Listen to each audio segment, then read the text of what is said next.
Being that there's a new movie coming out based on the story of Moses, I figured I should put forth my view on this old story. But first things first, a brief basic overview of the story for those who don't know. Moses was a Jew who was raised by the Egypt royal family as an Egyptian prince. At the time, the Jewish people were nothing more than a slave race owned by the Egyptians. Through some unfortunate events, Moses finds out after killing a man that in fact he himself is Jewish. He runs away and later found God. God gives him a magic staff and tells him to go back to Egypt and free the Jews from slavery. Moses goes back to Egypt to see that Ramses, the brother he had grown up with, was now the Pharaoh. The new Pharaoh, despite having a past with Moses, would not free the Jews. This forces Moses, with the help of God, to set forth 10 plagues one after another onto Egypt. The first was turning all the water into blood, then a plague of frogs, a plague of gnats, a plague of flies, a plague against livestock, followed by boils, hails, locusts, darkness, and finally the death of the firstborn. Sadly, it wasn't until the 10th plague that killed the Pharaoh's firstborn son that he finally allowed the Jews to go free. Moses, after taking the Jews out of Egypt, goes up into the mountain alone to speak with God.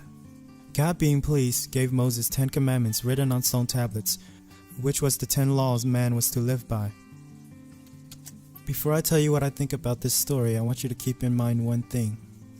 That one thing being that all God wanted was to free the Jews from slavery. So did Moses really save anyone? Going by this story, yes he did. He saved a lot of enslaved people. However, should he have saved them? Once again, going by this story, the answer is no, he should not have. The biggest problem I have with this story is the idea that God is doing a good thing when he sent Moses to free the Jews. Because he really wasn't. Now you're probably wondering, how can freeing a group of enslaved people not be a good thing? Well, put yourself in the shoes of the Pharaoh. You are the head of a whole country, entrusted in you are the lives of millions of people, and Moses shows up out of nowhere demanding that you release all the Jews because a God you don't believe in said so. The same Jews that are the foundation of everything in your country, from the economy to your very way of life. These people are the backbone of your civilization, and Moses wants you to let them all go immediately, which would basically cripple your country overnight. He also gives you no other alternative to releasing the slave, or even a different way the slave could be released, such as slowly releasing the slave over a 10-year period, allowing Egypt to deal with the changes or replace those slaves with non-Jewish ones. I know it seems like I'm being harsh, as it seems like I am talking about slavery like it is nothing. But in this story, it is nothing. Remember that the sole reason why Moses was sent to Egypt was to free the Jews from slavery, not to end it. Even today, it takes time to implement new laws into any country, and no king, even a good-hearted king, in the same situation would ever agree to Moses' demand. Of course, this makes Moses seem unreasonable and humanizes Ramses. But consider this, throw out all the plagues up to the very last one, which killed Ramses' own son, and even then Ramses still do not order the death of Moses. Even considering that no king in his right mind would allow a man to go unpunished if that man admitted to his face that he had poisoned the drinking water of his people. Which means that Ramses must have a personal reason as to why he did not simply kill Moses on the very first plague. And I think that that personal reason, whether it be that he still cares for Moses or fear him, is why God chose Moses of all people. Let's move on to the 10 plagues. The first 9 plagues could be placed into 2 categories.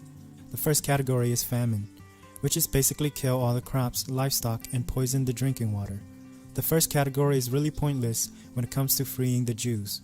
Sure, a lot of Egyptians died from hunger and thirst, but think about it. Who does famine affect the most?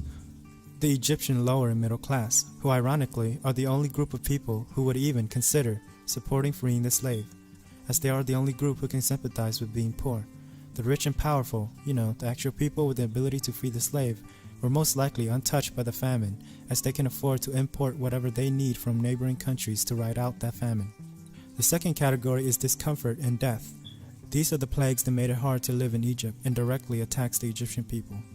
Unlike the first category, the plagues in this category are the ones that matter. Famine happens all the time and can be easily written off as natural in those times.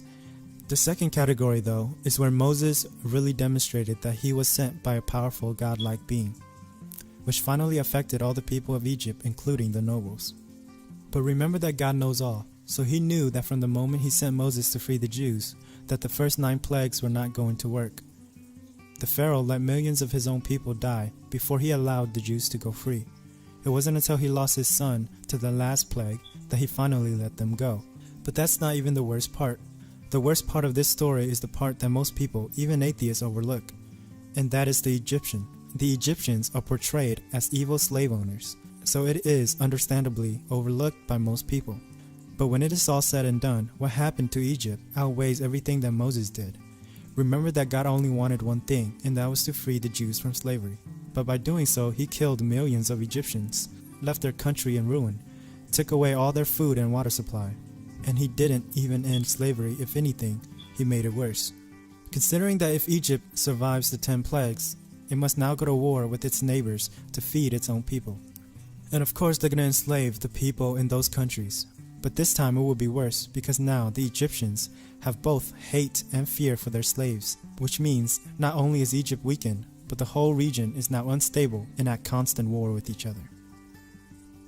In this story, this God is the God of the Jews, not the God of man. He didn't care what happened as long as the Jews went free. If he really was a God of man, he would have told Moses to fight for equality for the Jews and spread his teachings along with the 10 Commandments to Egypt. But he didn't. And because of this, if God really exists, that means only the afterlife matters. Which meant that when Moses took all the Jews from Egypt, he also took the only possible salvation that Egypt and their neighboring countries have. In other words, they were condemned by God to hell, as there's nobody left that knows the right God. So that is why it doesn't matter how many Jews Moses saved, because when you compare hundreds of years of slavery to an eternity in hell, it just doesn't add up to Moses doing a good thing. And that is my view on this story. The story isn't about God stopping slavery or even doing what's right. The story is about the Jewish God saving the Jewish people from slavery and giving them new laws to live by. It isn't until the Christians got their hands on it does it become more than that.